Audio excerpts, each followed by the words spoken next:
ટેસ્લાની auto drive car સાથે થયેલા અકસ્માતના કેસમાં ઇલોન મસ્કની કંપનીને 243 મિલિયન એટલે કે લગભગ 2100 કરોડનું વળતર ચૂકવવું પડશે.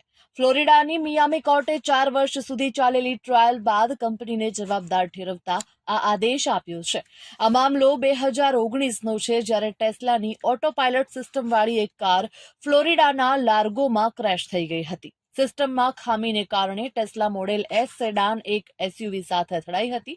આ અકસ્માતમાં 22 વર્ષીય નાયબેલ બેનાવિડ્સ નામની યુવતીનું મૃત્યુ થયું હતું અને તેના બોયફ્રેન્ડ ડિલન એંગુલો ગંભીર રીતે ઘાયલ થયો હતો. આ કેસમાં કંપનીએ દાવો કર્યો હતો કે ડ્રાઈવર ફોનનો ઉપયોગ કરવામાં વ્યસ્ત હતો, પરંતુ કોર્ટે આ દલીલ સ્વીકારી ન હતી. કોર્ટે કહ્યું હતું કે ટેસ્લાની સિસ્ટમ ખામીયુક્ત હતી અને અકસ્માત માટે ડ્રાઈવર એકલો જવાબદાર નહોતો.